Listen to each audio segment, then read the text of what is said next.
هاي هاي هاي. بصوا، طب وربنا وملكوا عليا حلفان، انا داخله الكافيه ده، الريستوران ده ما فيهوش صريخ ابن يومين، يا دوبك يا دوبك بس حطيت رجلي. بصوا الناس بدات تهل. انا المفروض البهجه اللي انا بعملها لهم هنا في المكان دي يدفعوا لي عليها فلوس بصراحه. بصوا الزبائن بدات تيجي بقى، هتبقى دوشه مع ان انا مختاره المكان هادي عشان نعرف ناخد وندي بشكل ودي. المهم ان انا استأذنت من صاحب المكان، قلت له انا هفتح لايف وهعمل قلق انا وفرنداتي. قال لي اعملي اللي انت عايزاه. لا مش عايزين نعمل قلق، ها لايف هادي، ها هادي، عايزين لايف هادي.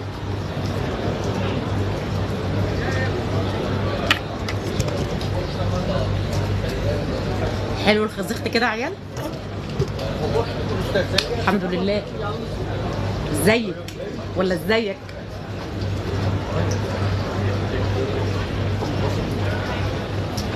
يا روحي على القلوب، يا روحي.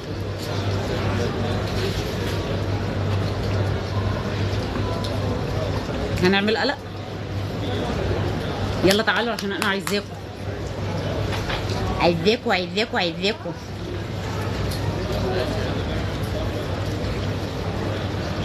بصوا بصوا بدأوا يجوا. حبيبي حبيبتي، الدنيا منورة بيكم.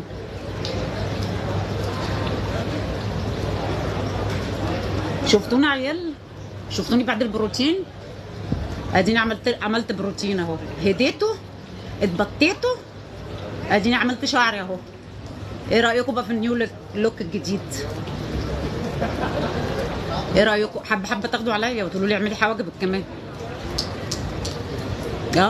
ما هي بتبتدي كده بالشعر، بكره تقولوا لي اعملي حواجبك يا طنط.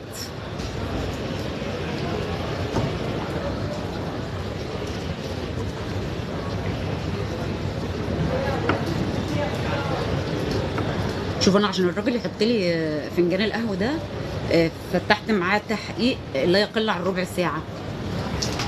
ايه انواع القهوه اللي عندكم والماركه ايه وحلوه ولا لا؟ اخويا وحياتك اختار لي واحده حلوه عشان عندي صداع انا مصدعه. طب ما عندكش الماركه الفلانيه؟ لا فرهطته، عارفين فرهطته.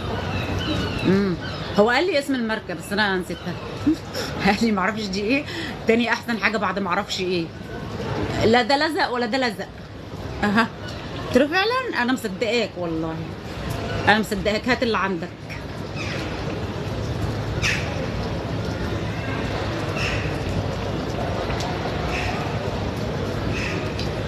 حلو المكان ده، انا بحبه على فكره. ده في اودخ رخت، اودخ رخت عند هولي ستار.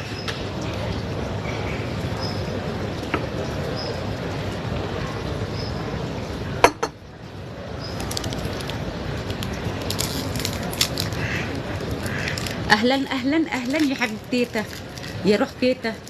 اسمك ايه يا واد؟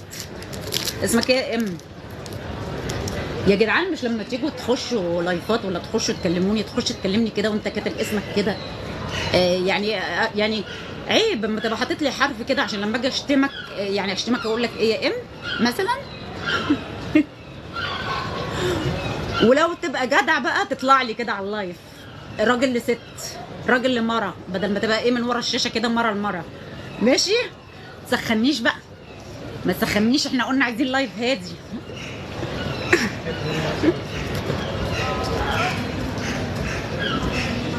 قلبي ودقاته بيقول لك اشتمي انت في القلب. قلبي ودقات احرق. كسفتني ولا كسفتني، انا اتحركت.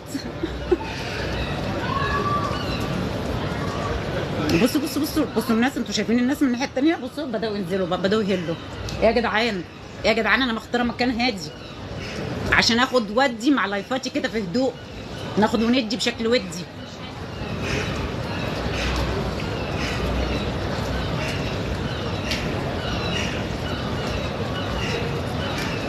لا مفيش مطر. ممكن تقلب كمان 5 دقايق.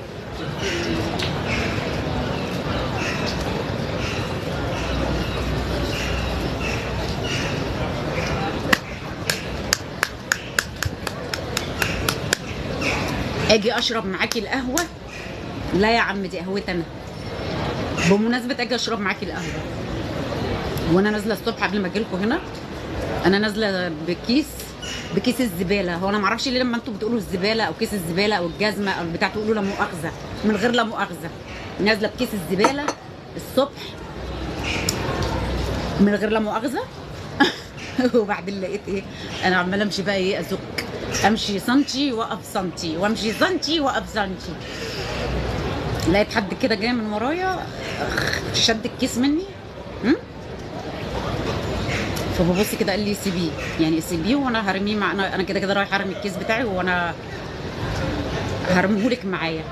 طب شكرا، طب ثانك يو بجد وخلاص، ثانك يو، باي باي باي باي باي باي. ها لو حد منكم بقى ده لو حد منكم، انا مش هقول منكم انتوا مين، طب بذمتك ودينك اهو انا بذممكم، كان هيمشي من غير ما يقول لي عينيكي فيها حزن يا مدام؟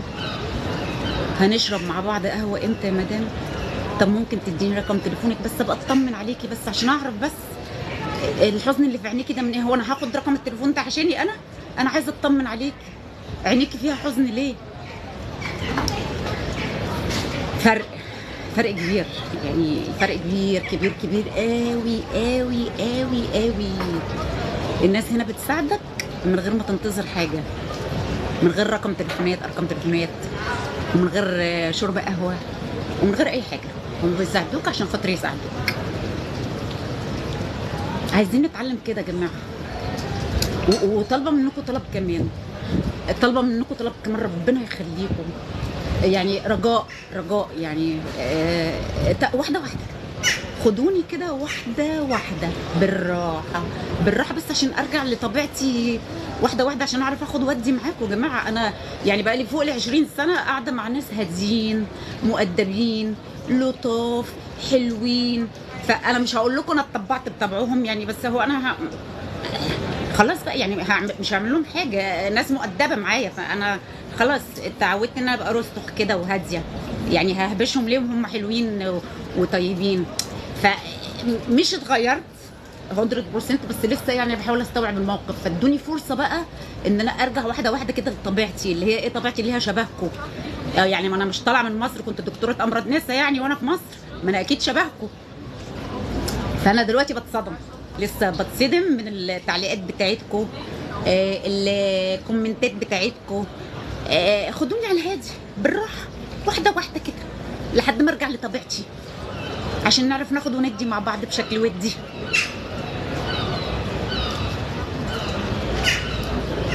حبيبي اللي داخل تتكلم تبرطم انت بتاع اوتريخت، انا ما بتكلمش لا في سياسه ولا في دين، تمام ماشي؟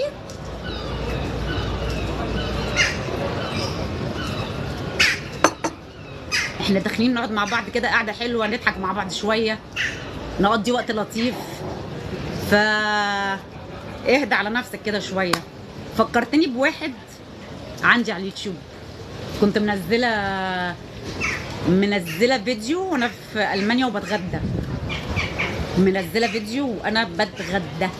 في المانيا في مطعم، راح دخل بقى قال لي ايه، يجيكي ويحط فيكي، انت ليكي نفس تاكلي واخواتنا بيموتوا. طب انا هرد عليك اهو، انا هرد على الكومنت بتاعك. انا ليا نفسي اكل، بس عايزه اسال حضرتك سؤال، انت بطلت تشخ؟ ما هو اكيد بدل انت زعلان على اخواتنا اللي بيموتوا ده اكيد بطلت منعت الاكل، فبطلت تخش الحمام، بطلت تشخ. لو انت بطلت تشخ انا هبطل اكل، ايه رايك؟ لو انت رديت عليا، لو انت بطلت شخاخ انا هبطل اكل. ايه العبط والهبل اللي انتوا فيه ده؟ ليه بتزايدوا؟ انتوا ليه بتزايدوا على الناس ليه؟ ولما انت زعلان قوي على اخواتنا اللي هم بيموتوا، قاعد بتنيل ايه على اليوتيوب وقاعد بتنيل ايه على التيك توك وبتتفرج على النسوان، ولا انت بتجاهد من على التليفون من ورا الشاشه؟ طب ما بالاولى تحزن انت وتبطل تخش على الفيديوهات تتفرج على النسوان، ولا انا غلطانه؟ ها؟ يعني انت عايزني انا امنع الاكل تعاطفا مع اخواتنا وانت قاعد تتفرج على النسوان؟ طب ما تعزل انت الاول، وبطل تخش على اليوتيوب، وبطل تخش على التيك توك، وبطل تخش تتفرج على النسوان تعاطفا مع اخواتنا. احنا هنقدر نعمل ايه غير ان احنا ندعي لهم، ندعي لهم ربنا يفك كربهم. لكن تخش عشان تقول لي انت ليكي نفس تاكلي واخواتنا، يبقى انت راجل اهبل، انت راجل عبيط. طب ما تحزن انت كمان وتبطل تتفرج على النسوان، ولا ايه؟ ولا ايه يا بيبي؟ ولا انت عايزني انام على الاكل بس؟ انا همنع الاكل في حاله واحده بس، لو انت بطلت تشخ. لو قلت لي انا بطلت اشخ انا هبطل اكل. ثانك يو. ثانك يو يا اخويا. ده عالم مجنونه، عالم مريضه، عالم قاعده كده ورا الشاشه، عامل زي الفار كده قاعد ورا الشاشه، وقاعد بقى يا حبيبي مضيع عمره. هو مضيع عمره في الكومنتات اللي بيقول لي دي تعمل ايه ودي تعمل ايه وده يعمل ايه وده يعمل ايه. وهو يا اختي يا اختي خليني حتى في قلبي وساكته. الناس عايشه حياتها وبتمارس حياتها الطبيعيه عادي، وهو قاعد ورا الشاشه مضيع عمره في الكومنتات. انتوا تعملوا كذا وانتوا تعملوا كذا. انت ليكي نفس تاكلي واخواتنا بيموتوا؟ ليكي نفس تاكلي واخواتنا بيموتوا؟ طب وانت ليك نفس تخش تتفرج على النسوان وفيديوهات النسوان؟ طب ما تحزن انت كمان، ولا انت عايز لي الحزن ليا انا بس؟ جت هنيله اللي عايزه خلف، جت هنيله. ايوه هو قال لي بتاع دي لك مكياتو، شفته افتكرت انا.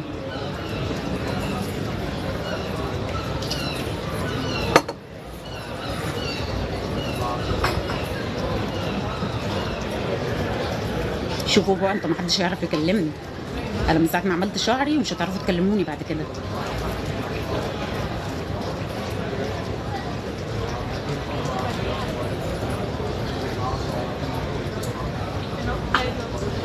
الجو بدأ يسقع.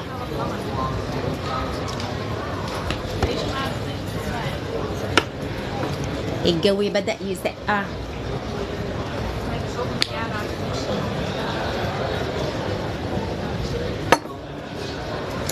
هو ليه يا جماعه؟ يعني انا بقالي 10 سنين عايشه هنا، ما لقيتش حد هنا من الشعوب الحلوه الجميله دي اللي عايشه معانا قالوا لي احنا خايفين عليكي، حاولي تعملي كده عشان تخشي الجنه، واوعي تعملي كده عشان ما تخشيش النار. دي حياتي، دي حياتي، يعني اعيشها زي ما انا عايشه، زي ما انا عايزه. دي حياتي اعيشها زي ما انا عايزه، ودي حياتك عيشها زي ما انت عايز. محدش هيقول لك عيش ازاي واعمل ازاي. ليه يعني ليه عندنا احنا بس؟ عندنا احنا بس طبعا. وعندنا احنا بس دي انا اكتشفتها من السوشيال ميديا، يعني لان انا مش مختلطه برضه بالاوساط الغريبه دي اللي انا شفتها على السوشيال ميديا.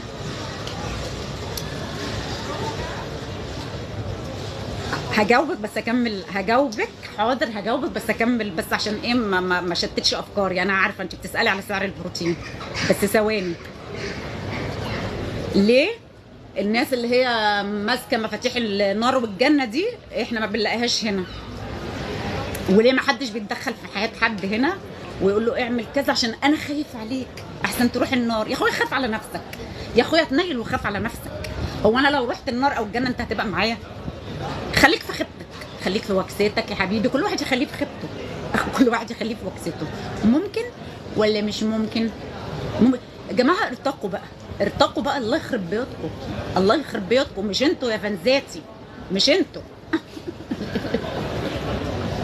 الراجل بيضحك عليا. هو مش فاهم اصلا بقول ايه بس بيضحك. فنزيتي فنزيتي بفهم فنزيتي. احلى حاجه، احلى حاجه عندنا ان كل واحد في حالك. واحلى حاجه عندنا في مصر بالذات ان كل واحد في حالك. وانت اصلا مش في حالك. كل واحد في حياتك، وكل واحد بقى قايم بدور الايه، المرشد الناصح اللي هو بيرشدك. هو خاف عليك، هو مش خايف عليك، هو بيزايد عليك بالفضيله. وهم فكرهم ان الناس لسه هبله، يعني الناس لسه هبله. خلاص يا حبيبي، انت اتقفشت او انت اتقفشتي. يعني اي واحد يخش يرسم لك دور المثاليات ده، اعرف ان هو ابن كذا ابن كذا، وكملوا انتوا بقى. اعرف ان هو بكابورت، وبيداري ريحه العفانه اللي فيه، هو بيداري خيبته. فهو بيضطر بقى ايه، يقدم لك نفسه ان هو مثالي زياده عن اللزوم عشان يداري الوكسه اللي هو فيها. لكن انت لو دورت عليه شويه هتلاقي ماسوره مجاري ضربه. نبطل بقى يا جماعه، نبطل نزايد على بعض ايه بالفضيله. ويا ريت الجماعه اللي معاهم مفاتيح الجنه والنار بس ما يحرقولناش المفاجاه، خلوها لنا مفاجاه. شفتوا المنديل بتاعي طار اللي انا حاطه فيه برفيوم.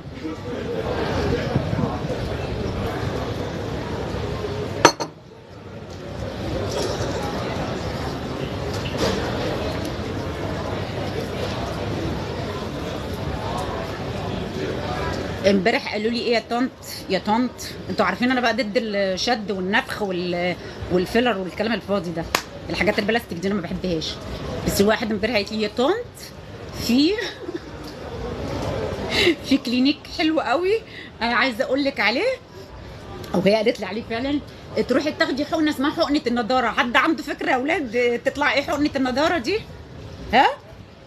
قالت لي كلها عباره عن فيتامينات عشان ايه؟ ترد الدمويه كده في وشك. فمش عارفين بقى.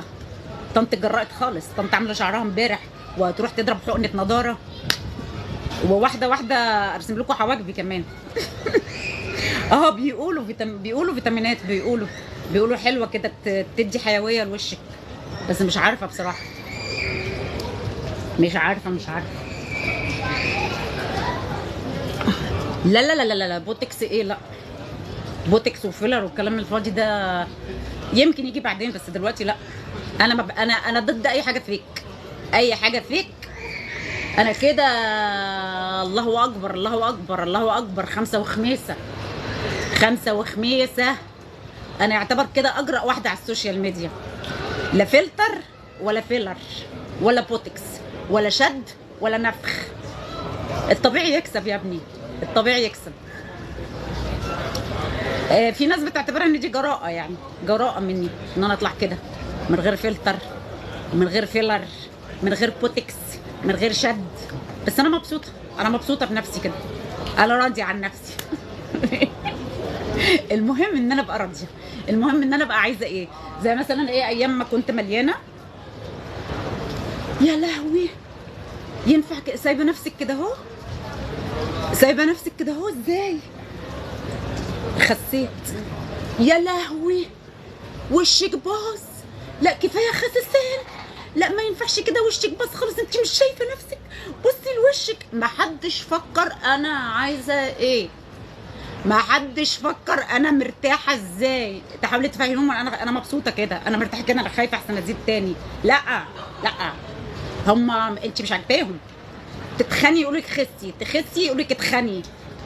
هو جسمي ولا جسمكم؟ هي حياتي ولا حياتكم؟ انا عايزه افهم، انا يعني ده جسمي ولا جسمكم؟ انا عايزه كده. انت مالك بقى وانت مالك؟ انا وشي تعبان، وشي مش تعبان. ناس غريبه، كل واحد في حياتك وكل واحد في حالك. الحمد لله ان انا مستأذنه من الراجل. هو بدأ يبص، الصوت عالي، التون عالي، لا التون عالي.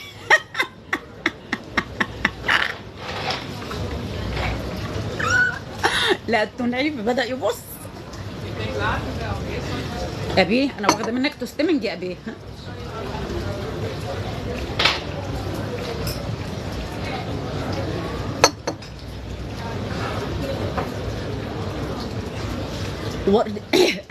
حياتنا لازم ترضينا. وارضيك ليه؟ هو انا مراتك؟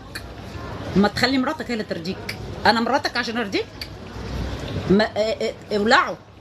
اولع انت اللي كاتب لي الكومنت ده. روح اتشطر على مراتك يا حبيبي، هي اللي تراضيك، هي اللي تدلعك. انا مالي؟ انا راضيك ليه؟ خلفتك ونسيتك؟ انا خلفتك اكونش خلفتك ولا تكون مكتوب على البطاقه عندي مثلا؟ دي حياتي انا وده جسمي انا، دي حياتي اعيشها زي ما انا عايزه، مش زي ما انت عايز او انتوا عايزين.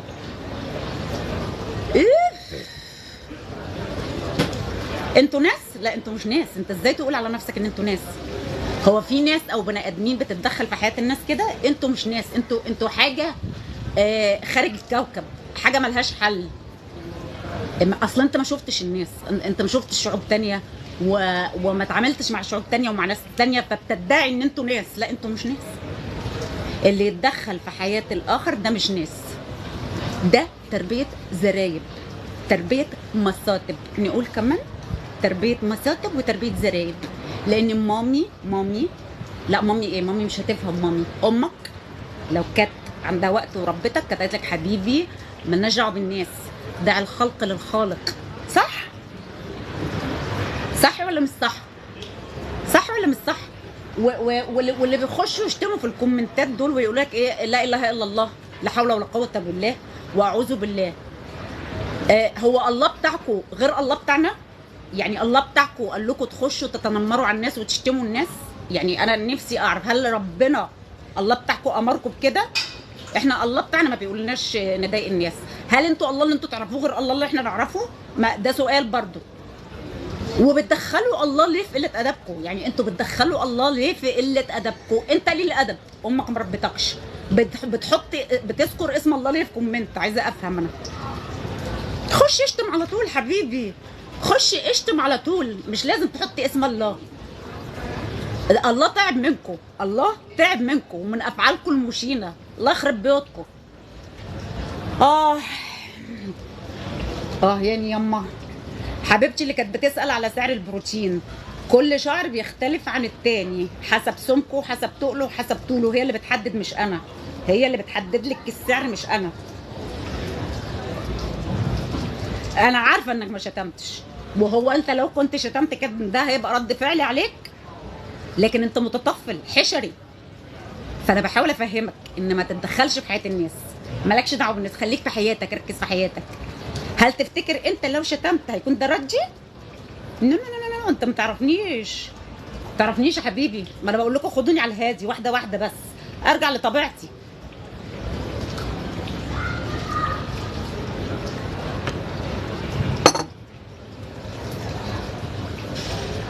وانت لو مش مبسوط ما تزورش صفحتي حبيبي. لو انا مش عاجباك كده ما تزورش، مش عايزاك تزور صفحتي، عندي فانزات كتير. مش عايزه حد يزور صفحتي، فانزاتي اللي عندي انا عاجباهم كده بالمنظر ده.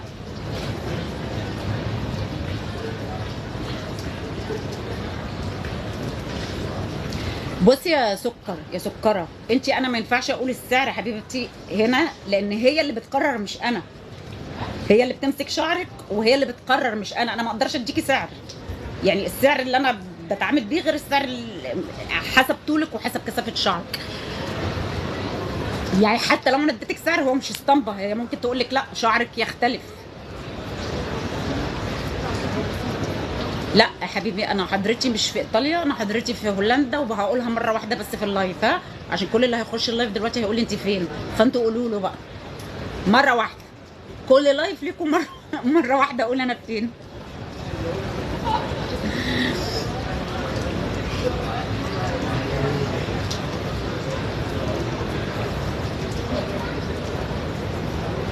تعالى اقول لكم على حاجه تاني، والله بس والله العظيم ما بهزر، والله ما بهزر. حاجتين، انا عندي حاجتين عايزه اقولها لكم النهارده. عندي حاجتين عايزه اقولها لكم النهارده. بس مش عارفه ابتدي بايه. هبتدي بصوا، في الفتره الاخيره دي بمناسبه الواد اللي بيقول لي انت ليكي نفس تاكلي واخواتنا بيموتوا، في الفتره الاخيره الكام يوم الاخر دول كنت في تجمعات حفلات رحلات الاسبوع الاخير ده. فكل تجمع او كل حفله احنا بنحضرها بيبتدوا ازاي بقى؟ يعني الجروب اللي احنا بنبقى معاه بيبتدي ازاي يا جماعه؟ اللي هو بصوا مش عايزين اي مظهر من مظاهر الاحتفالات او الهيصه او تعاطفا مع مين؟ تعاطفا مع اخواتنا. تمام؟ هي الرحله بتبتدي كده، او الحفله بتبتدي كده، او الجروب التجمع اللي احنا بنبقى فيه بيبتدي كده، اللي مش عايزين اي مظهر من مظاهر الاحتفالات عشان الظروف اللي احنا فيها ما يصحش ان احنا نحتفل فيها. ف هو 10 دقايق ربع ساعة بعد البقين اللي احنا بنسمعهم دول، وتبص تلاقي ايه؟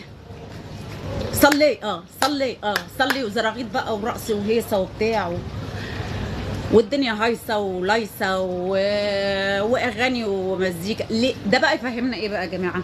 ده يفهمكم ايه او يفهمنا او انا استنتجت ايه بقى؟ هو كله عايز، كله عايز. انا في كلمه يعني مش عارفه يصح اقولها على اللايف ولا ما يصحش. هو كله عايز وخايف. هو كله عايز يفك وينسى الاسترس اللي هو فيها، وخايف من بعضه. يعني انتوا كلكم خايفين من بعضيكم، احسن ده هيقول عليا ايه وده هيقول عليا ايه وده ويصح وما يصحش وهينتقدوني. في كلمه كده عايزه اقولها بس ما يصحش. كله نفسه وكله عايز بس خايف. خايف من ايه بقى؟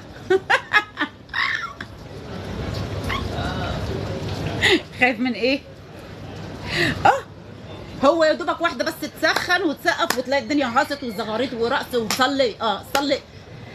ليه ماسكين المشنقه لبعض؟ يعني ليه ماسكين لبعض كده، اللي واقفين لبعض بالوحده كده؟ ايوه، خايف من الحبل. كله عايز وخايف من الحبل، كله نفسه وخايف من الحبل. الحمد لله. هو بص لي، هو مش فاهم انا بقول ايه. فنفهم من كده ايه بقى؟ كله عايز وخايف من الحبل. ما سيبوا الناس تعيش حياتها. يعني دي خلاصه تجربتي في الاسبوع الاخير في التجمعات او في الرحلات اللي انا طلعتها. كله بيبدا عيب يا جماعه، ما يصحش يا جماعه، وبنتي بتصلي صلي. المهم دي حاجه تمام. تاني حاجه بقى عايزه اقولها لكم. تاني حاجه، في تجمع من التجمعات اللي انا كنت فيها دي،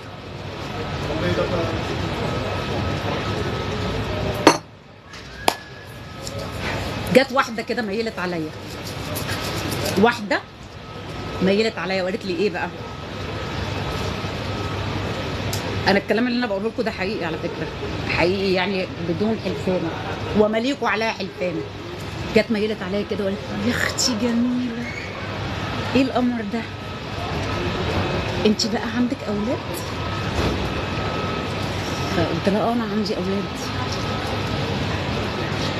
عندك اولاد قد ايه بقى؟ قلت لها عندي قد كده. شفتي بقى؟ انت اغنى مني، انا ما حلتيش غير واحده.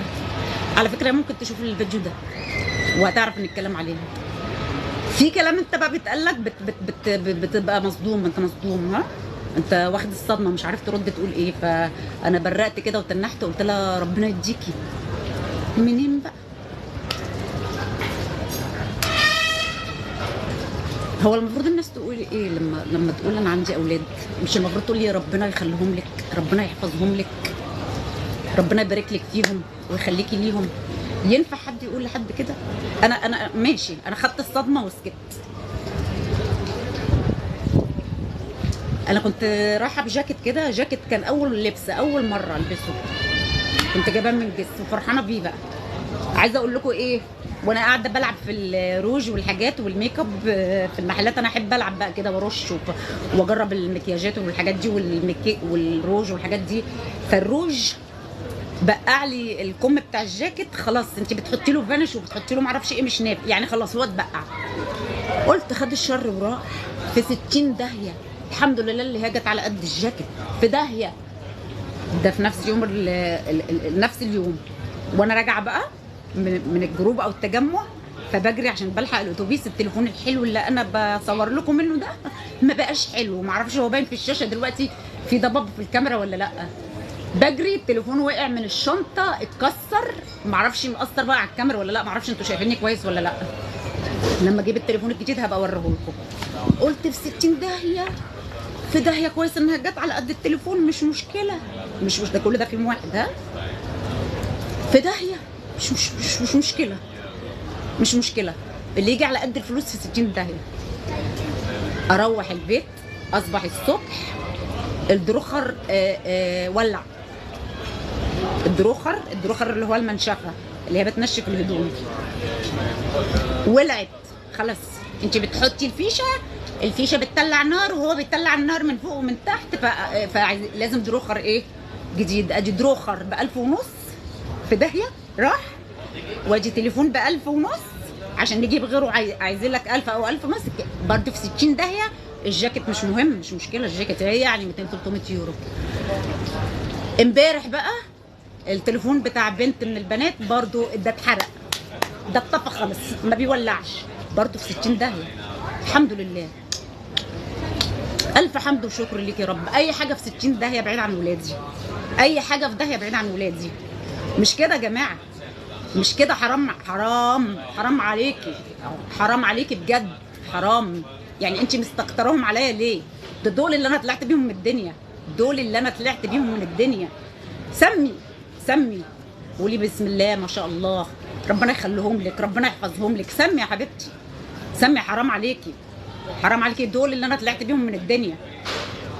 اهو دروخر 1000 ونص، التليفون 1000 ونص، التليفون التاني 1000 ونص، كده كام؟ احنا داخلين في حسبة كام؟ 4000 ونص كده،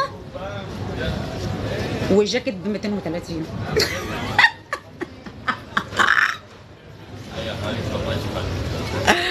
كله في داهية، كله فدا العيال، فدا ضفر من ضفر العيال. المفروض الناس تقول ما شاء الله، المفروض يا حبيبي الناس تقول ما شاء الله، مش تقول انت اغنى مني.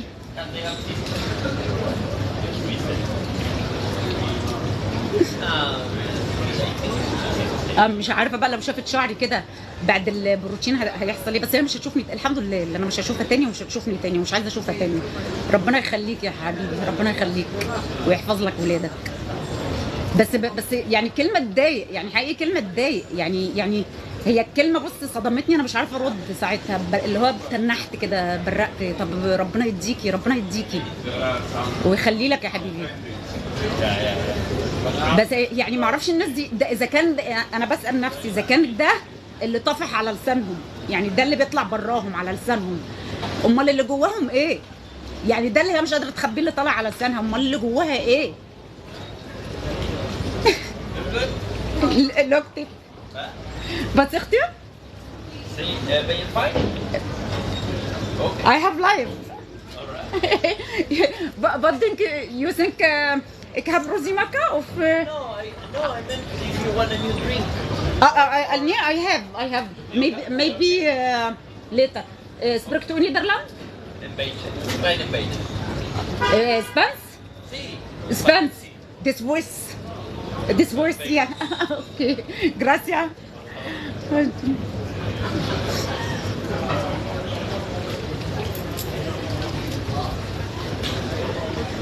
خدتها الخراره راحت مع الوبا. هو جروب يا حبيبتي انا مش هشوفه تاني، يعني انا كنت مع جروب والجروب ده مش من هنا عندنا اصلا، فمش هشوفه تاني ومش عايزه اشوفه تاني. يعني مش عايزه، لا هم الناس لطاف بس انا اتخذت، لا هو بقيه الجروب لطاف حلوين جمال، بس الكلمه دي هي اللي ضايقتني.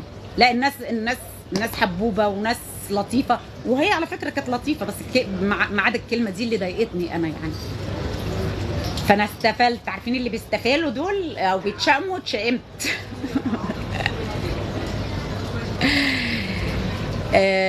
حبيبي او حبيبتي، الناس دلوقتي بتحسدك مش عشان انت عايشه كويس، لا ده هي بتحسدك عشان انت هاديه، عشان انت شايله، عشان قادره تشيلي، عشان انت قادره تشيلي مشاكلك وقافله بقك وخارصه بقك وما بتتكلميش وما بتقوليش اي. فحته انت ما بتقوليش اي دي هم بيحسدوكي عليها. يعني ازاي انت شايله، انت عندك كتاف قادره تشيل. لا الناس بقت صعبه قوي قوي قوي قوي.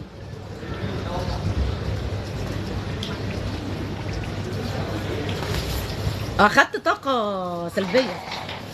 البس الشاكيت احسن، انا سقحانه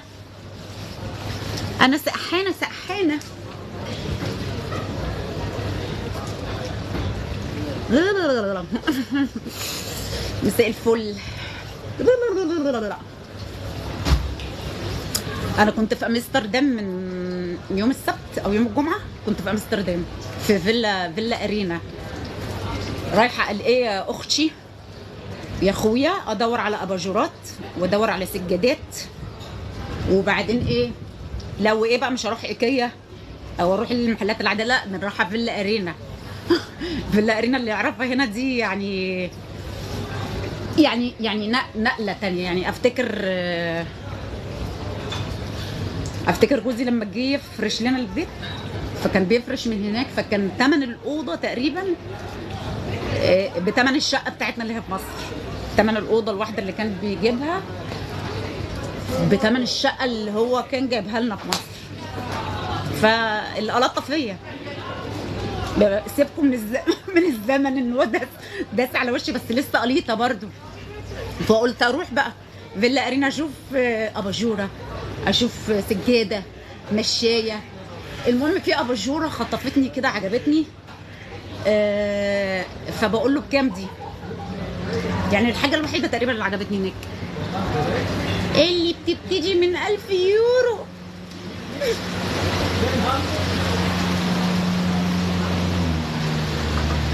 قلت له انت ايه بتقول ايه؟ قال لي بتبتدي من 1000 يورو بقى وطالع بقى حسب الحجم، في 1000 و1000 ونص وحاجات كده يعني. طبعا الاسعار هناك اعلى كتير. قلت له 1000 يورو ليه 1000 يورو؟ قال لي اصل دي على حسب ما فهمت انا معموله من شجر المندراين، يعني شجر اليوستفندي. قلت له ازرع انا شجره يوستفندي في البيت. قلت له لا كتير انا ماشيه شجر يوستفندي، وازرعوا بقى شجر يوستفندي، هو بزنس حلو، هو اعملوا منه اباجورات، او الاباجوره ب 1000 يورو، الاباجوره اللي من شجره اليوستفندي ب 1000 يورو. المهم ما علينا، انا كنت عايزه اقول لكم ايه فانا قاعده المكان لطيف قوي هناك، فقاعده بقى بتصور وعامله الحبه بتوعي انا، انتوا عارفين لما بعمل الحبه بتوعي فبتصور كده.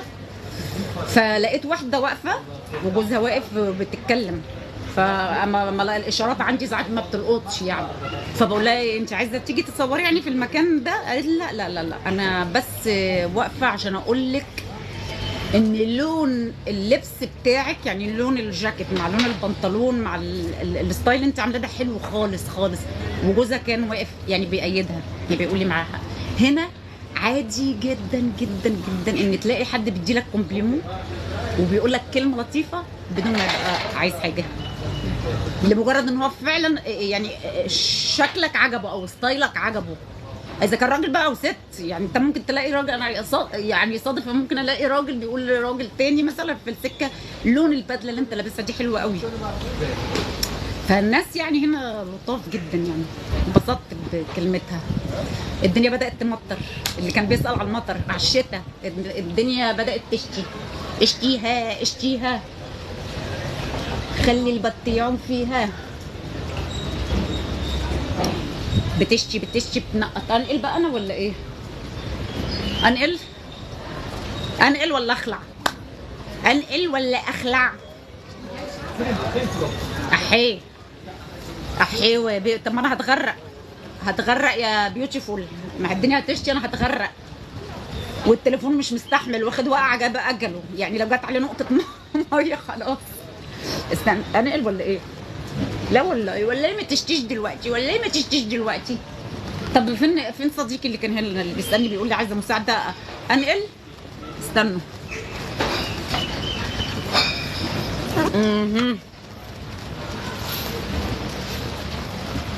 اي مش عارفه هنا مفيش شتاء. اها كده كويس ولا الزفت مش حلو؟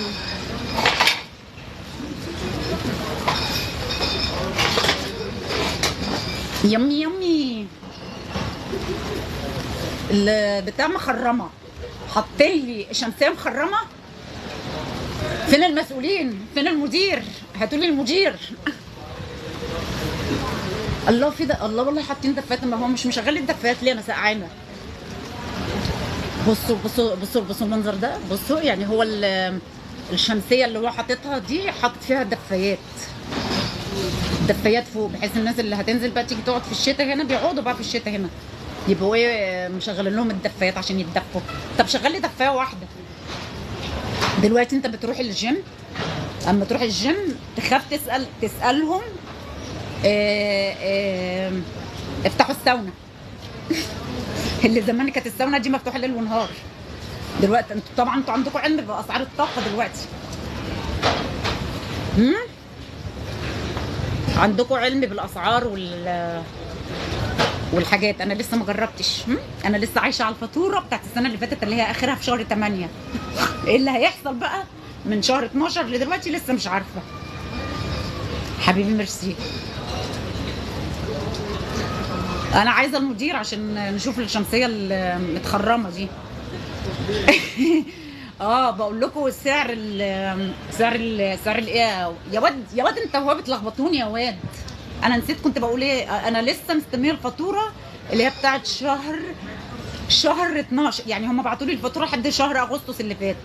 لسه بقى انا قاعده مستنيه المفاجاه اللي هتحصل. لا لا لا لا لا لا لا, لا. انا مش مرتاح كده. انا مش مبسوط كده. انا مش مرتاح كده. استنوا عيال، استنوا استنوا استنوا استنوا.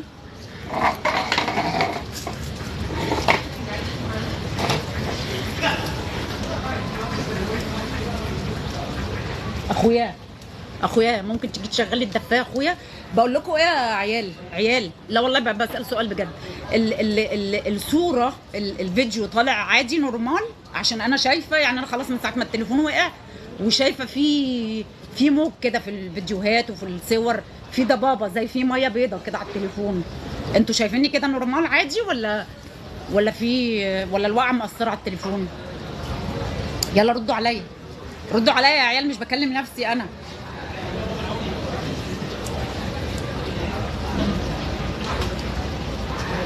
يا صحابي وصحباتي هنا ومحلك سر، بصوا شوفوا حاجاتي انما ايه في السر. يا صحابي وصحباتي هنا ومحلك سر. كنت جايبه جلابيه مغربي، القفطان المغربي ده. هما مش بيقولوا عليه قفطان، قالت لي جلباب. معرفش انتوا شفتوني بيها في الفيديوهات بتاعت الحفله بتاعت اول امبارح دي ولا لا. عايزه ابقى مره البسها كده واوريها لكم في لايف. فمبسوطه انا بيها قوي. انا جايباها من اسبانيا. فبقول لهم بسال اصحابي بقى، اصحابي المغربيات، فبقول لها تديها كام دي؟ واحده قالت لي 70 يورو 80 يورو، واحده قالت لي 100 150، وواحده قالت لي 20 30 حاجه كده، يعني ما تقلش عن 20 30 40 50 حاجه زي كده. مش هتصدقوا بقى، مش هتصدقوا انا جايباها بكام. خطفتها كده لقطتها اول ما شفتها. هما بيقولوا لي بس كفايه الشغل اللي فيها، وانا جايباها بقى ما اعرفش هما بيتعاملوا بيها ازاي. يعني انا لبستها ونازله بيها الحفله، رحت بيها الحفله اول امبارح انا، ولابسه عليها بالطو كده، ومش مش عارفه اقلع البالطو لان انا مش عارفه هما بيتعاملوا معاها ازاي بقى. ان هي جلابيه في البيت، جلابيه خروج، قميص نوم، انا مش عارفه. لحد بقى ما هم شافوها وقلعت البلطو قالوا لي بقول لهم قفطان. قالت لي لا جلباب، هي اسمها جلباب. طب الجلباب دي ايه يعني؟ انتوا بتتعاملوا معاها بيتي ولا خروجي ولا قميص نوم ولا ايه؟ قالت لي لا دي بتاعت حفلات، يعني كانت مناسبه للحفله اللي انا كنت فيها او الفيست اللي انا كنت فيه. فانبسطت قوي قوي. مش هتصدقوا سعرها كام. مصر وحشتني قوي، طبعا وحشتني. يا صحابي وصحباتي هنا ومحلك سر.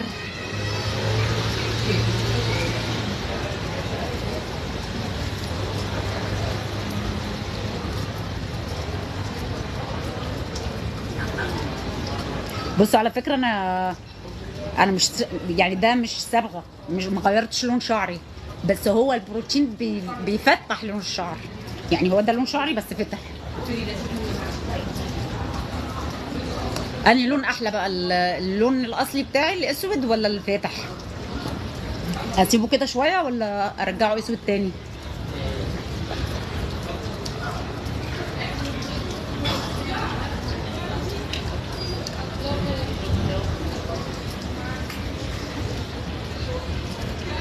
يا رب امين، يا رب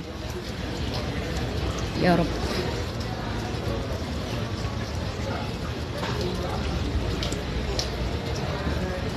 يحمي مصر ويحمي كل البلاد. يعني انا اتمنى السلام. مين عايز يعيش في حرب ومين عايز يعيش في مشاكل؟ يعني هو ايه ايه المنى من الحياه اللي احنا عايشينها دي؟ ايه هدف الحياه دي غير ان الانسان يعيش في سلام وفي هدوء ويبقى قاعد في امان ومطمن على نفسه وعلى اولاده وعلى بيته وعلى حبايبه وعلى اهله. ربنا يهدي الحال ويصلح الحال. والله يا مصر قالت لك ان هي انا ما قالتليش. انا مصر عن نفسي ما قالتليش حاجه. هي قالت لك ان هي هتحارب. انا ما عنديش فكره والله.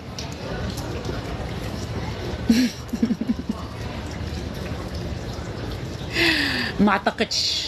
انا بقى ما اعتقدش. احنا عندنا قياداتنا حكيمه ورصينه، وما اعتقدش ان هم هيورطوا البلد في حاجه زي كده. وليه يعني ليه؟ طيب اديني سبب واحد. اديني سبب واحد. يعني هي امه ساكته ومرات ابوه متطينه؟ اديني سبب واحد. يعني ليه ورطونا في حاجه زي كده، او البلد تتورط في حاجه زي كده؟ ليه؟ لا اعتقد. ليس من الحكمه يا صديقي، ليس من الحكمه. مصر زي الفل. مصر ام الدنيا، هتفضل فوق وطول عمرها فوق. واحنا كبلد وكشعب محبوبين على مستوى العالم ومستوى الدول التانية، الا بعض ضعاف النفوس، بعض الجنسيات اللي هي ضعيفة النفوس، اللي هي ما بتحبناش لمجرد ان احنا مصريين. وانا عذراهم. يعني انا عذراهم في كرههم لينا. اصل احنا طول عمرنا كعبنا عالي عليهم، فتلاقيهم بقى ايه كده شويه، يعني بيغلوا شويه.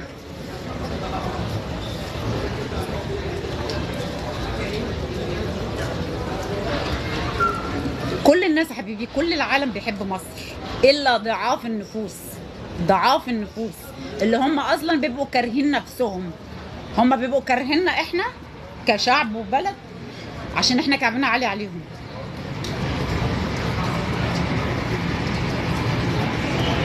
والمصري هيفضل طول عمره كعبه عالي مهما حصل.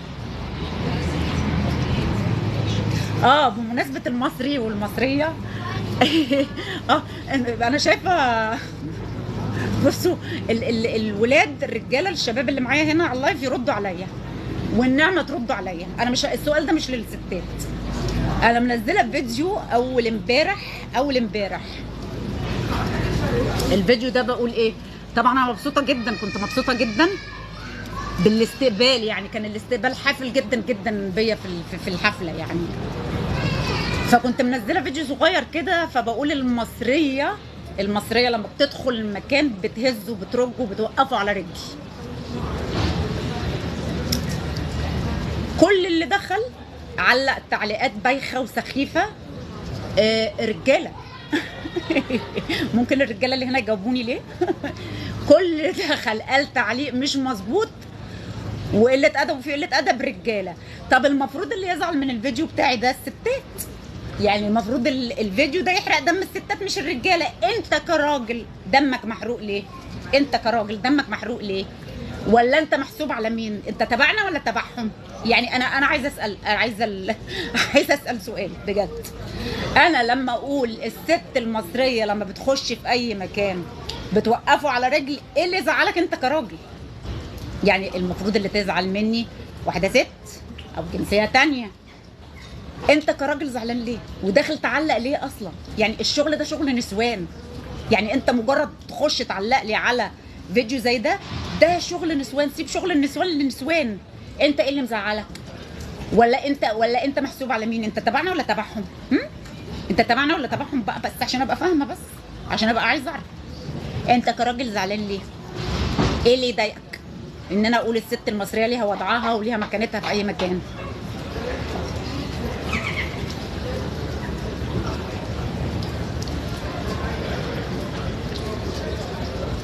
ايوه يا رشا، قولي لهم يا رشا زعلانين.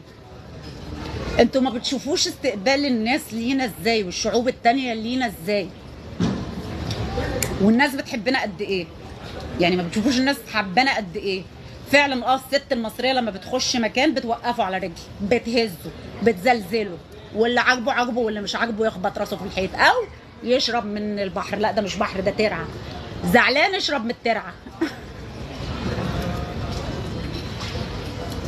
حلاوه طحينيه. حلاوه طحينيه. حلو التعليق ده. حلاوه طحينيه.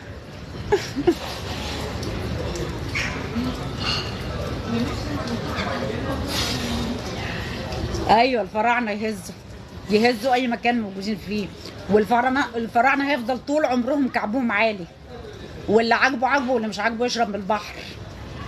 لا على فكره اللي علقوا لي على الفيديو دول رجاله ورجاله مصريين عشان تبقوا عارفين، يعني مش من جنسيات تانية. هو اللي انا بستغرب له، انت كراجل داخل تعلق ليه على فيديو زي ده؟ يا ابني ما تسيب شغل النسوان للنسوان يا ابني. يا ابني توكس وروح اشتغل، الله يخرب بيتك، الله يخرب بيوتكم. انت داخل بتعلق ليه على فيديو زي ده؟ وانت زعلان ليه اما انا انزل فيديو زي ده؟ انت زعلان ليه؟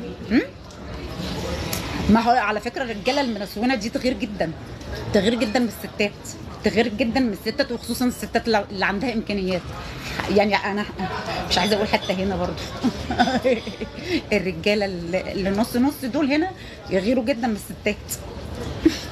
فانا ما عنديش تفسير غير كده. فانا مش عارفه انت محسوب تبعنا ولا تبعهم، علينا ولا عليهم؟ انت محسوب على مين؟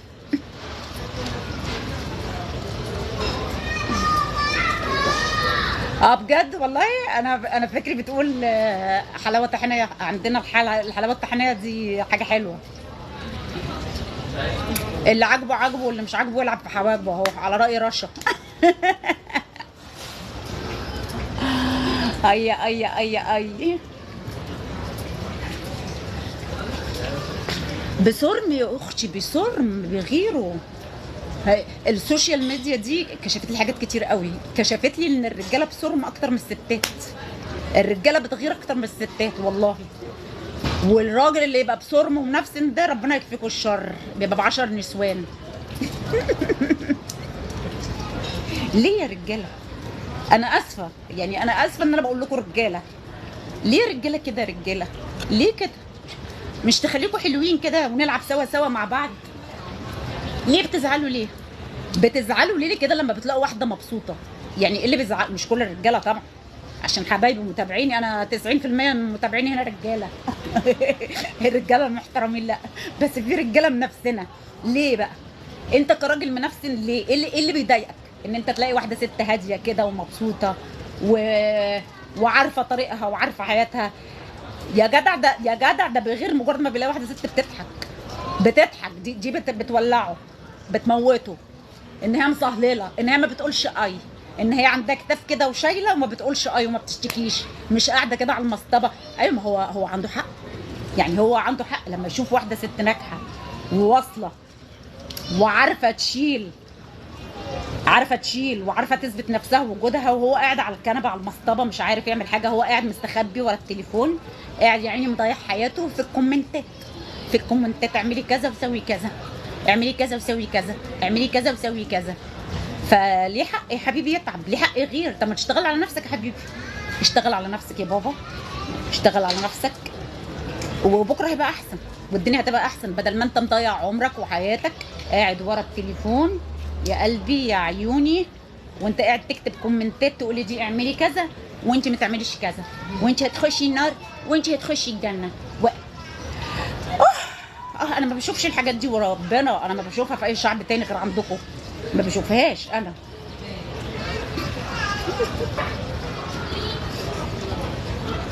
وممكن اطلب منكم طلب تاني كمان بعد اذنكم؟ شوفوا انا طلباتي كترت قوي، شوفوا انا اتجرأت عليكم والله، طلباتي كترت يعني. شوفوا كم طلب من اول اللايف. ممكن لما تيجي تقل ادبك في كومنت تخش تشتم على طول، مش لازم تحط اسم الله في الكومنت، ها؟ الله تعب منكم ومن افعالكم، يعني مش لازم كده في اول الكومنت اعوذ بالله، لا اله الا الله، لا حول ولا قوه الا بالله. خش اشتم على طول يا حبيبي، احنا عارفين انك قليل الادب ومش متربي، لكن الله ذنبه ايه تحطه في كومنت؟ تحطه في قله ادبك وقرفك ده. خش اشتموا على طول، انت تخش تشتم وانا اشتم، ونبقى قاعدين بقى ايه كده واحده لواحده، واحده بواحده.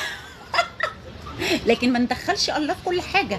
ليه مدخلين الله في كل حاجه؟ ليه مدخلين الدين في كل حاجه؟ ليه يعني ليه؟ ها ليه؟ عايزه اعرف ليه. عيشوا حياتكم يا جماعه، وعلموا ولادكم، علموا ولادكم يعيشوا حياتهم، علموهم الجراءه وعلموهم الثقه في النفس.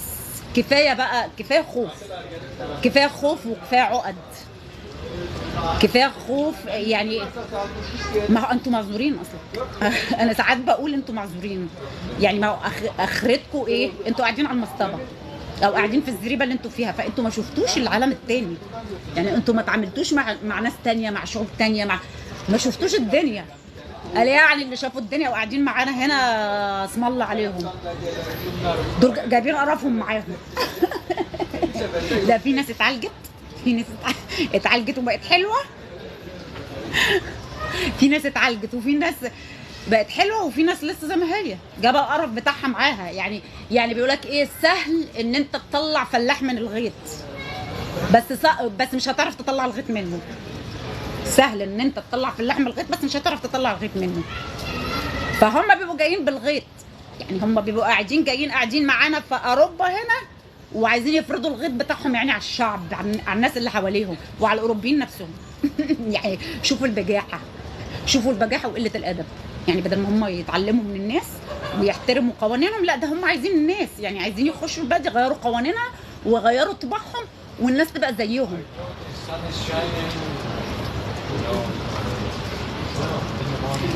حددي لو سكان الزرايب، تربيه المصاطب.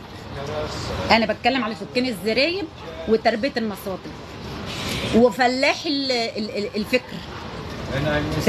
يعني في فرق بين فلاح الفكر والهويه. في فرق بين فلاح الفكر وفلاح الهويه. وبما ان انت حضرتك فلاح فمش هتعرف الفرق بين الاثنين.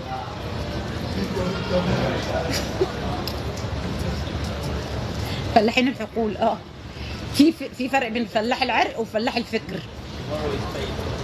وبما ان انت حضرتك فلاح فمش هتعرف الفرق بين الاثنين. صح ولا مش صح؟ صح ولا مش صح؟ يا راجل، يعني انت سايبني اشرح لك كل ده وفي الاخر تقول لي اصل انا مش مصري؟ طب افهمك فلاح دي ازاي يعني؟ هو الفلاحه ما اقتصرتش على فكره على المصريين، لا مش على المصريين. اي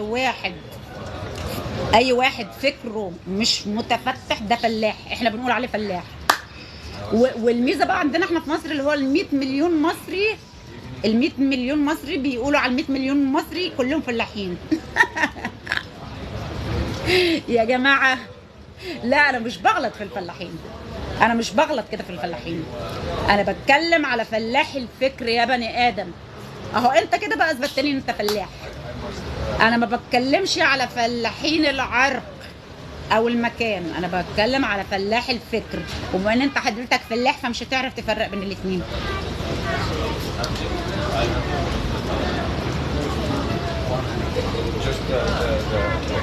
بس يلا روح اقعد لنا على جنب. انا شفت التعليق بتاعك بس مش هرد عليك عشان ما نقلبش اللايف عركه. روح اتوكس اتنيل. عارف انت بتقول كده ليه؟ عشان انت على راسك بطحه، عشان انت عندك نقص، عشان انت جواك نقص وعلى راسك بطحه. مشكله عندكم انتوا، مشكله كبيره دي. النقص اللي انتوا حاسين بيه ده مشكله كبيره. حاسين ان كل الناس بتعايركم وكل الناس بتلقح عليكم. اشتغلوا على نفسكم احسن، اشتغلوا على نفسكم احسن، بدل ما انتوا قاعدين مضيعين يا عيني حياتكم في الكومنتات والصعبانيات.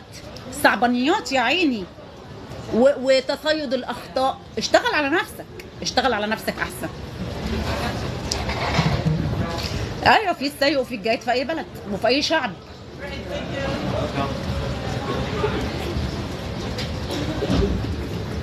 في ده وده في اي بلد وفي اي شعب.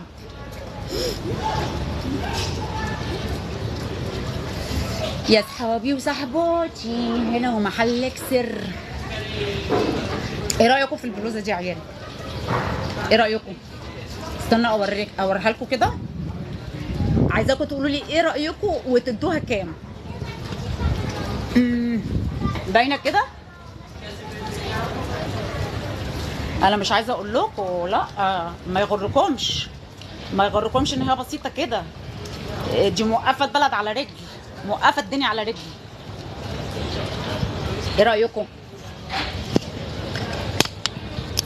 استنى،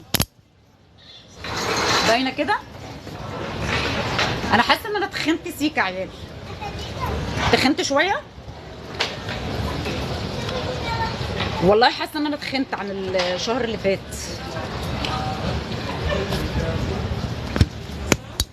آه. آه.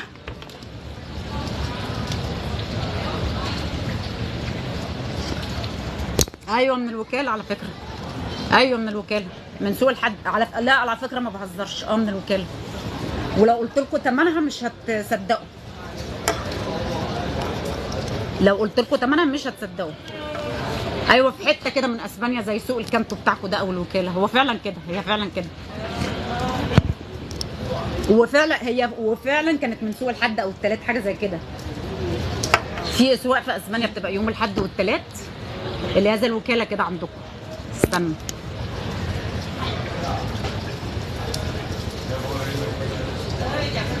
الحاجه مش بالثمن على فكره ومش بالمكان. ظبطي نفسك وظبطي جسمك، والتيشيرت ابو 5 جنيه هيبان عليكي ب 500 جنيه او ب 5000 جنيه. ودولابي يعني عايزه اقول لكم حاجه، انا دولابي فيه من اول حاجه ب 50 سنت لحد 5000 يورو. انا ما عنديش اللي هو لازم لبسك بقى كله يبقى ماركات ويبقى حاجه غاليه. انا بشتري الحاجه اللي بتعجبني، اللي بتخطفني، الحاجه اللي بتعجبني اللي بتخطفني. يعني دي خطفتني. ثمنها كام مش فاكره 50 سنت ولا 2 يورو. وفي نفس الدولاب هتلاقي حاجه عندي ب 5000 يورو. البس الحاجه اللي شبهك، اللي تخطفك، اللي تقول لك انا بتاعك، انا بتاعتك. يعني انا اول ما شفتها قالت لي ما تسيبينيش يا طنط، خديني معاكي يا طنط.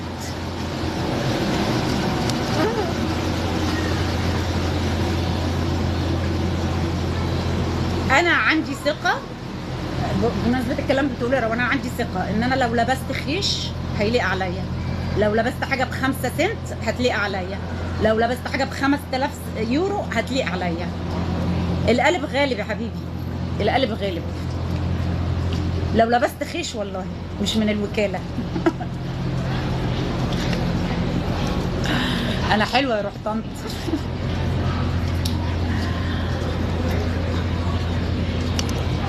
ولو انتوا بتروحوا تجيبوا من الوكاله بتتكسفوا ليه يعني؟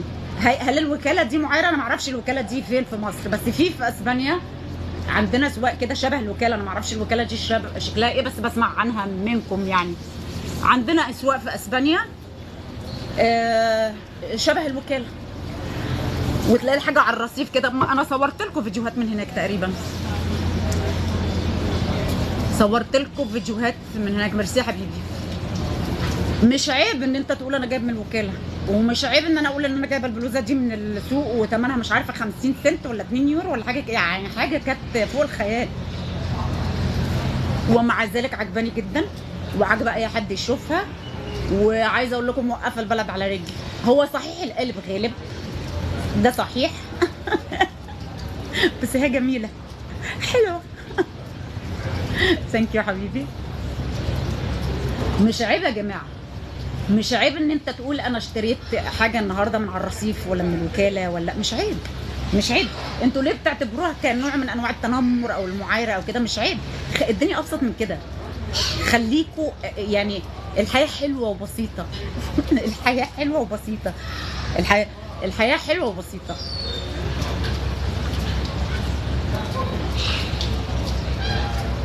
طبعا عندي ثقه زايده قوي. طبعا. طب بذمتك حقي ولا مش حقي؟ حقي ولا مش حقي؟ حقي. هي تقدر تقول ثقه زايده، غرور، تناكه.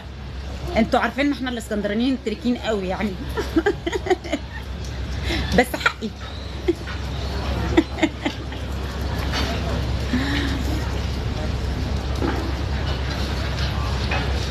انا فعلا عندي ثقه، انا واثقه في نفسي جدا ان انا لو لبست خيش هيليق عليا، لو لبست حاجه بسنت هتليق عليا، حاجه ب 5000 يورو هتليق عليا.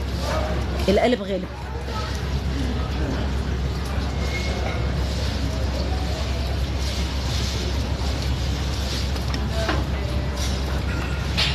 الساعه كام دلوقتي يا عيال؟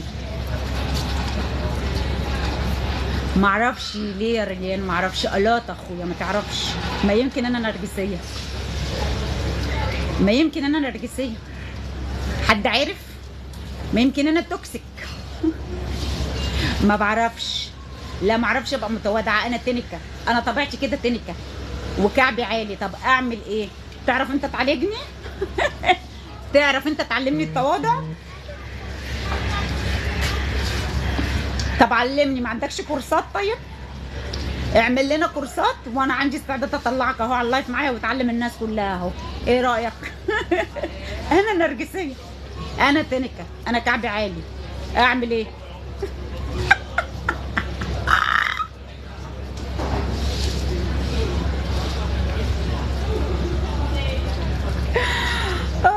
يعني يما طلعك لايف، او انت اعمل لنا كتب بقى، اعمل لنا فيديوهات كده اهوت واحنا نشيرها لك ازاي نبقى متواضعين. ايه رايك؟ هيطردوني من المكان. ايه رايك اعمل لنا بقى فيديوهات، نسجل لنا فيديوهات واحنا نشيرها لك ونتعلم منك. مساء الفل يا منى، مساء النور يا حبيبتي، الدنيا منوره بيكي يا روح قلبي، بحبك. ها قلت ايه؟ انا بنطق اسمك كده صح ولا غلط؟ اعمل لنا سيديهات كده او اكتب لنا كتاب، مع اننا مش في القرايه قوي. اعمل لنا فيديوهات كيف تتعلمي تبقي متواضعه، كيف التواضع. اسمه ايه؟ حد يساعدنا يا جماعه في عنوان الكتاب، عايزين نساعد حلنبوحه عشان هيعمل لنا كتاب. ايه كيفيه تعلم التواضع. اعمل لي فيديو وانا اتعلم معاك. انا الحمد لله منهم، انا الحمد لله حبيبتي بخير طول ما انت بخير. كيف تكونين متواضعه؟ ايه رايك؟ يلا اهو انا بعمل لك دعايه اهو، بعمل لك ريكلامه، بعمل لك دعايه اهو. ريان هيعمل لنا كتاب كيف تبقى متواضع.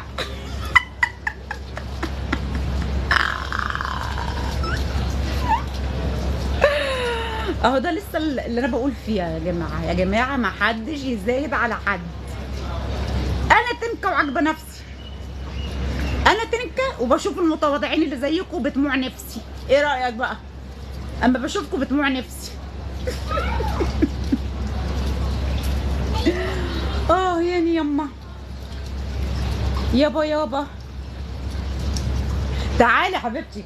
على فكره انا عندي جروب كل يوم جمعه، لو انت معايا هنا في نفس البلد. عندي جروب كل يوم جمعه يا بنات يا ستات اللي معايا على اللايف، يا ستات اللي معايا على اللايف، يا بنات اللي معايا هنا. عندي جروب كل يوم جمعه بنتقابل فيه وبنشرب قهوه وبنهيص وصلي وبنهيص بقى، بنهيص ناكل لقمه سوا مع بعض، نشرب حاجه. فاللي حابب يراسلني، معرفش انت عندي على الفيسبوك ولا لا، اللي حابب يراسلني على الخاص وانا ابعت له العنوان. اصل انا اخاف اقول العنوان هنا على اللايف، هلاقي التيك توك كله عندي هناك، واحنا المكان بتاعنا قد كده، مدينا مكان قد كده. اللي حابه تكون معانا تبعت لي على الخاص وانا هبعت لها العنوان ورقم التليفون، ماشي؟ ما قلت لك ابعتي لي على الخاص يا تمارا، انا لسه قايله مش هقول العنوان على اللايف. لو قلت العنوان على اللايف هنلاقي التيك توك كله عندنا هناك، والرجاله قبل الستات، وهي قعدت ستات، هنلاقي الرجاله كلها عندنا هناك. تعالوا حبايبي تنوروا، تعالوا تنوروا. وبنفكر نعمل حاجه كده قبل على الاحتفالات بتاعت السنه الجديده كده والكريسماس، بس لسه انا مش عارفه يعني، لسه هتكلم مع المسؤولين يعني، نعمل كده رحله، نعمل لنا جروب نخرج فيه يوم مع بعض، بس ما اعرفش هم هيوافقوا ولا مش هيوافقوا لسه. فاللي حابه تبقى معانا في الجروب تبعت لي على الخاص، بنشرب قهوه وبنعمل رودلا. لا ما بنعملش رودلا، هم ناس كلها لطاف يعني. بنجيب سيره الناس، بنقعد كده 3-4 ساعات بنجيب في سيره الناس وبعد ما نخلص سيره الناس نقول ايه؟ يلا دع الخلق للخالق. الجمله دي بقى بتغسلنا كلنا كده من جوه بعد 3 ساعات نميمه. ايوه اخويا ادعي لي، ادعي لي يا حبيبي ربنا يهديني، ادعي لي ربنا يهدي حالي ويهديني. وبعدين ما كفايه ربنا هديك انت، هيبقى انا وانت هنبقى 2 كتير على الدنيا، 2 ربنا هادي حالهم كتير على الدنيا، كفايه انت ربنا هديك، ما ينفعش يبقى انا وانت. ما اتعلمتش حاجه انت من اول اللايف. ميرسي يا جورج، ميرسي يا حبيبي. ما اتعلمتش حاجه انت من اول اللايف خالص، ولا اللي قاعده عماله انبح في صوتي وانبح في صوتي. طب ما تفكك انت مني وتاخد بعضك وتخلع بقى من اللايف، عشان انا بدات اسخن دلوقتي، عشان كده انا بدات اسخن واللايف هيتقلب لحاجه مش حلوه. تاخد بعضك وتخرج انت، تبقى عملت ثواب فيا وفي الناس اللي قاعده معانا. ايه رايك؟ بس يلا اتكلم على قدك، جاتك وكسه، جاتك نيله، اتنيل. انت اخرك قاعد ورا شاشه تكتب كومنتات، انت اخرك قاعد ورا شاشه تكتب. يا حبيبي ضيع عمرك بتكتب في كومنتات. لو انت راجل بجد تجي لي كده فيس تو فيس تواجهني كده، يبقى ايه؟ راجل لست، راجل لمره، مش مره لمره. انت كده بتكلمني مره لمره. طول ما انت قاعد ورا الشاشه محدش شايفك ومحدش عارفك وانت مستخبي ورا الشاشه، يبقى احنا كده ايه؟ مره لمره. عايز تبقى راجل اطلع بقى كلمني راجل لراجل. راجل لراجل. صح، انا ما غلطتش، لا انا كنت هصلح، لا راجل لراجل، عشان انا شايفه نفسي ارجل منك. هو الرجوله يا جماعه مش ما اقتصرتش على الرجاله، اديكوا شايفين الرجاله اهو زي ما انتوا شايفين. ايوه كده، خاف، لازم تخاف من خاف سلم. من خاف سلم. الرجوله ما اقتصرتش، اديكوا انتوا زي ما انتوا شايفين، والجدعنه ما اقتصرتش على الرجاله اهو. الستات اللي قاعدين معانا في اللايف اديكوا زي ما انتوا شايفين اهم الرجاله شكلهم ايه. فما تعلموش بناتكم ما تعلموش بناتكم انهم يعتمدوا على الرجاله. اديكوا زي ما انتوا شايفين الرجاله حالها لا يسر عدو ولا حبيب. انا اعرف ستات كتير جدعه واجدع من 100 راجل، والست تشيل عن الراجل. يعني الست اللي هي شايلاه الست تشيل. يعني غالبا يعني حتى لما بيحصل في حاله انفصال بين 2 بتلاقي الست هي اللي شايله اولادها وشايله البيت. الراجل لما بيطلق مراته بيطلق عياله معاها. اعرف ناس كتير كده، ناس كتير عندنا كده. هو خلاص هو بيطلقها فبيرمي عياله، ما يعرفش حاجه عن عياله، ويروح يتعاطف مع عيال الناس التانية. يعني حرام. زي واحده كانت منزله بوست من اسبوع كده ولا حاجه، وكان لافه في الفيسبوك كله. قالت لك انا شفت ابو ولادي متعاطف مع الاطفال اللي ربنا يرحمهم يعني ويحميهم، مع الاطفال اللي بتموت دلوقتي. بس انا عايزه افكرك بس ان انت ما بتصرفش على ولادك ومش مخلي بالك من ولادك. يعني انت تتعاطف مع عيال الغير ورامي ولادك جعانين. ازدواجيه عجيبه غريبه، ازدواجيه عجيبه غريبه. عندنا ازدواجيه عجيبه وغريبه، وزي القرع نمد بره. سلام يا محمود، سلام يا حبيبي.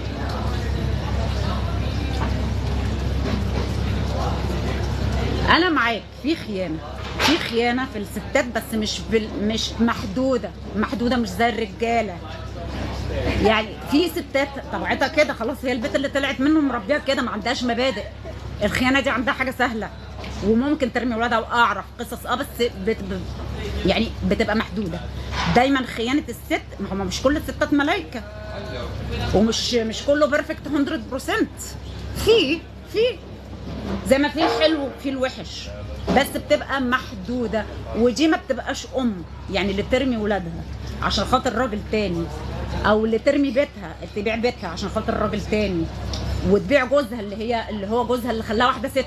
سوري يعني انا اسفه. او هو خلاكي واحده ست، مجرد ما فتح لك بيت واداكي اسمه هو خلاكي ست، وست الستات كمان.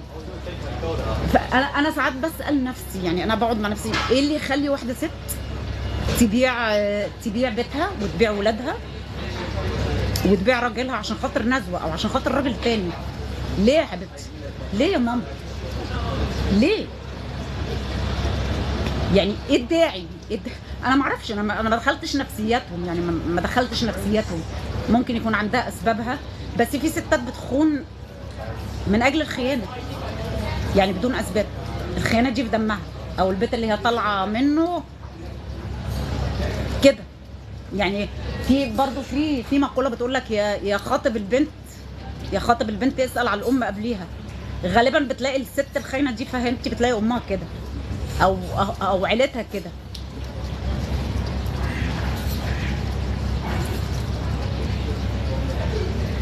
ما في، انا بقول كده، ما فيش اسباب للخيانه، ما فيش اسباب للخيانه. لو مش عاجبها تتطلق، يعني اللي مش عاجبها تتطلق وتروح تبني حياه جديده ودنيا جديده وتلاقي نفسها يمكن مع حد تاني. لكن خيانه ما فيش مبرر للخيانه. والاصعب من الخيانه بقى اللي هي تروح تجيب صاحبها ده وتروح تقول له يلا بينا نخلص منه. طب تخلصي منه ليه يا حبيبتي؟ تخلصي منه ليه؟ ما تسيبي لي عياله، سيبيه يربي عياله. اتطلقي وروحي ابدأي حياه جديده، وروحي عيشي حياه جديده. لكن تخلصي منه ليه؟ سيبيه لحياته وسيبيه لشبابه وسيبيه يربي عياله. يعني انا بسأل نفسي، طب هي كانت بتفكر ازاي اما تقول لك واحده عايزه تخلص من جوزها؟ هي يعني انت ايه اللي جه في دماغك ساعتها؟ هل انت مش هتكتشفي هو في جريمه ما بتكتشفش؟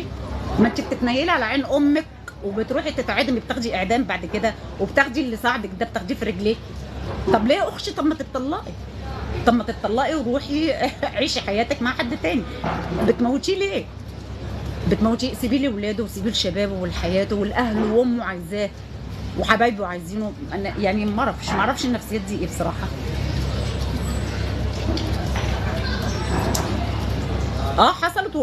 حصلت كتير وبتحصل. يعني الناس ما بتتعظش، الناس ما بتتعظش، يعني ما بتشوفش اللي واخده حكم اعدام قبلها دي، ولا اللي هي بتتحاسب قبلها. لا، ده في ناس جديده بتطلع وبتعمل وبتنفذ جرائم تانية. الناس ما بيتعظوش، مش عارفه.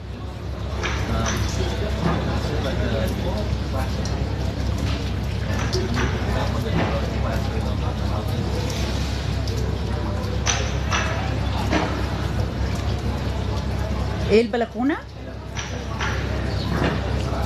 مش فاهمه. لا انا مش متابعاك يا عبد الرحمن. مين اللي وقع من البلكونه؟ معلش استنى ارجع الكومنتات كده.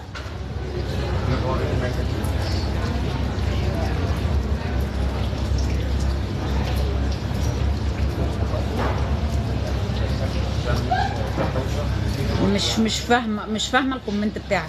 مش عارفه مين اللي وقع من البلكونه.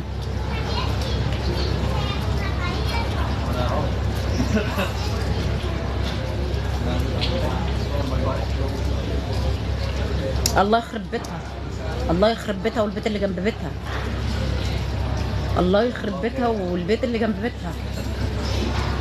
لا دي جبارة، دي ست جبارة. دي ست جبارة.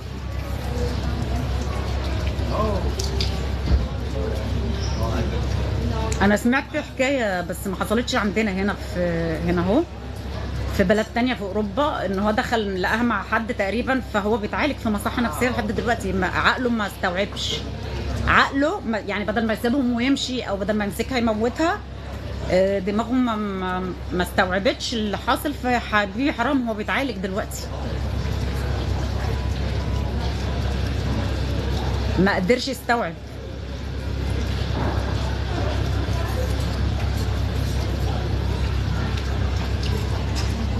اهو احمد بيقول لك لا حول ولا قوه الا بالله. ما حضرش معانا اللايف من اوله.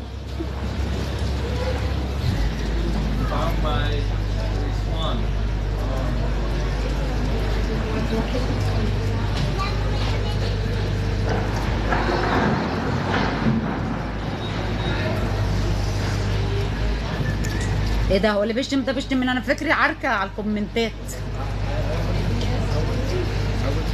انا فاكره حد بيتعارك مع حد على الكومنتات. هو بيشتم مين بس؟ ما اسمه ايه؟ اسمه ايه؟ حد ينطق لي اسمه، حد ينطق لي اسمه. حد يعني انا هحذره كده من غير ما ياخد اللي فيه النصيب. حد يقول لي اسمه ايه ده؟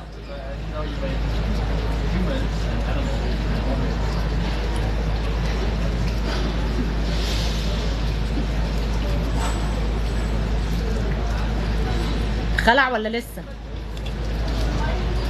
Yeah, otherwise I've to send it by mail. داخل بيشم مين ده؟ والله ما مركزه. اهلا يا حبيبي. اهلا اهلا. الساعة كام دلوقتي؟ احيه الساعة 2 الا تلت. الساعة كام عندكم دلوقتي؟ لازم اخلع انا بقى. هي القعدة حلوة معاكم وكل حاجة ولطيفة، بس البطارية قربت تجيب جاز.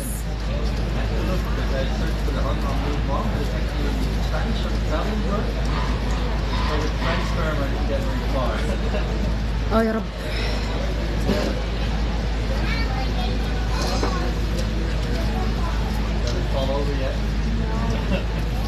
الساعة كام عندكم دلوقتي؟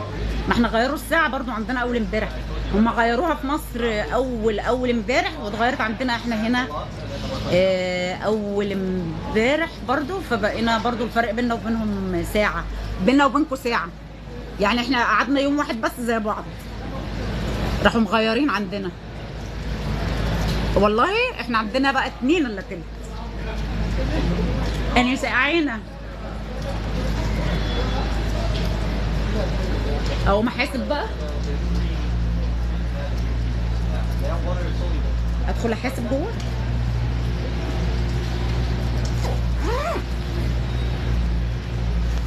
بصوا الشنطه دي انا مستغناش عنها، بتاعت الوسط دي.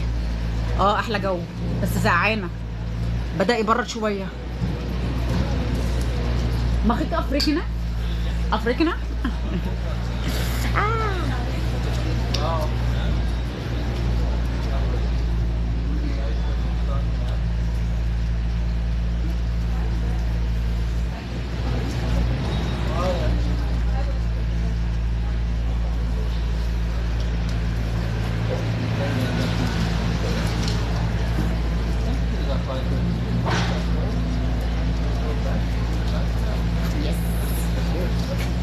Ja. Dankjewel.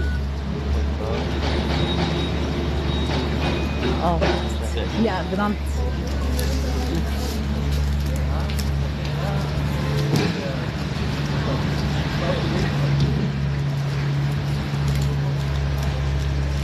انا هسيبكم بقى عشان داخله الحمام.